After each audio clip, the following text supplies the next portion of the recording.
Hi hello నమస్తే అందరికీ. ఈ వీడియోలో మీకు పాలక్ పన్నీర్ ఇంట్లో చేస్తేనేమో మీకు సరిగా కుదరదు. అదే రెస్టారెంట్లో కనుక తెచ్చుకుంటే టూ మచ్ కాస్ట్ ఉంటుందండి. అందుకని ఇంట్లోనే రెస్టారెంట్ స్టైల్లో పర్ఫెక్ట్ పాలక్ పన్నీర్ ఎలా చేయాలో మీకు చూపిస్తాను. మీరు స్కిప్ చేయకుండా వీడియో లాస్ట్ వరకు చూడండి. అప్పుడు మీరు క్లియర్గా అర్థమవుతుంది, ఈజీగా మీరు చేసేయగలుగుతారు. చూడండి, గిన్నె పెట్టుకొని స్టవ్ మీద దానిలో 1 లీటర్ నీళ్లు పోసుకొని ఇలా బాయిల్ అయ్యే వరకు ఉడికించుకోవాలి. పాలకూరని చక్కగా నీట్గా కడిగేసి ఉప్పు నీళ్ళలో కడగాలంటే ఒక 5 నిమిషాలు ఉప్పు నీళ్ళలో ఉంచి కడిగితే మంచిది.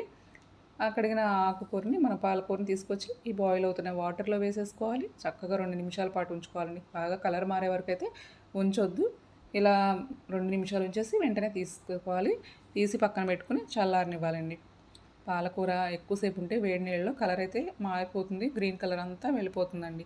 తర్వాత స్టవ్ వెలిగించుకుని దాని మీద ఒక ప్యాన్ పెట్టుకుని ఒక 2 స్పూన్లు ఆయిల్ వేసుకోండి. దానిలోకి దాల్చిన చెక్క, లవంగాలు, స్టార్ ఫ్లవర్ వేసుకోండి. తర్వాత ఒక 5-6 జీడిపప్పులు కూడా వేసుకుని చక్కగా వేయించుకోండి.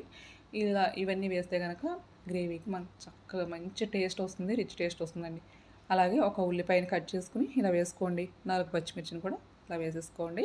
నేనైతే ఒక 5 కట్టలు చిన్న కట్టల పాలకూర తీసుకున్నాను. అలాగే 400 గ్రామ్స్ పన్నీర్ తీసుకున్నానండి. ఈ ఉల్లిపాయలు ఎక్కువగా బాగా వేగక్కర్లేదు. కొంచెం వేగిన తర్వాత ఒక మీడియం సైజ్ టొమాటోని కూడా కట్ చేసి వేసేసుకోవాలి. ఇవన్నీ కూడా చక్కగా హై ఫ్లేమ్లో పెట్టుకుని ఒక 2 నిమిషాల పాటు వేయించుకుంటే సరిపోతుందని. చూడండి, ఈ విధంగా అయితే వేయించుకోవాలి. ఇలా ఉన్నప్పుడే మనం స్టవ్ ఆఫ్ చేసేసుకోండి. మిక్సీ జార్లోకి పాలకూర, అలాగే టొమాటో, ఉల్లిపాయ ఇవన్నీ వేయించాం కదండి, ఇవన్నీ కూడా మిక్సీ జార్లో తీసుకుని మెత్తగా ఫైన్ పేస్ట్ అయితే చేసుకోవాలి. ఆకులుగా లేకుండా మెత్తగా ఉండాలి.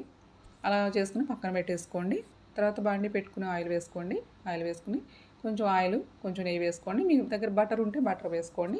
తర్వాత ఒక స్పూన్ జీలకర్ర, ఒక 2 రెబ్బల కరివేపాకు, అలాగే అల్లం వెల్లుల్లి పేస్ట్ కూడా వేసుకుని పచ్చివాసన పోయే వరకు వేయించుకోవాలి. మీకు కనుక ఈ వీడియోని తప్పకుండా సబ్స్క్రైబ్ చేసుకొని పక్కన బెల్ మీద ప్రెస్ చేస్తే ఆల్ అనే ఆప్షన్ వస్తుంది. ఆల్ అనే ఆప్షన్ కూడా ప్రెస్ చేస్తే నేను కొత్త వీడియో పెట్టగానే మీకు వెంటనే వీడియో నోటిఫికేషన్ వస్తుందండి. మీరు వెంటనే చూడొచ్చు. ఈ పాలకూర పేస్ట్ అంతా కూడా దీనిలో వేసేసుకోండి. వేసేసుకొని దానిలోకి కారం వేసుకోండి. అలాగే ఉప్పు, పసుపు కూడా వేసుకొని చక్కగా మంచిగా కలుపుకోండి.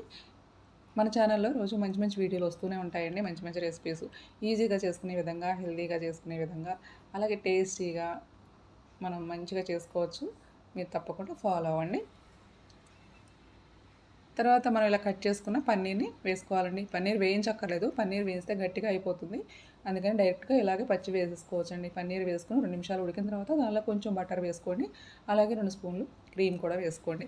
క్రీమ్ మనకి ఫ్రెష్ క్రీమ్ దొరుకుతుంది కదండి, అది వేసేసుకుని బాగా కలుపుకొని మూత పెట్టుకుని ఒక 10 నిమిషాల పాటు ఉడికించుకోవాలి. తగినన్ని వాటర్ కూడా వేసుకోవాలండి. ఇవన్నీ కూడా చక్కగా బాగా ఉడికిన తర్వాత ఒక స్పూను క్రీమ్ వేసేసుకొని ఒక బౌల్లోకి తీసుకుని దానిలోకి ఒక 2 స్పూన్ల క్రీమ్ వేసుకోండి. అంతేనండి, ఎంతో టేస్టీగా ఉండే పాలక్ పన్నీర్ రెడీ. మీరు తప్పకుండా చెఫరు ఛానల్ ఫాలో అవ్వండి. Thanks for watching.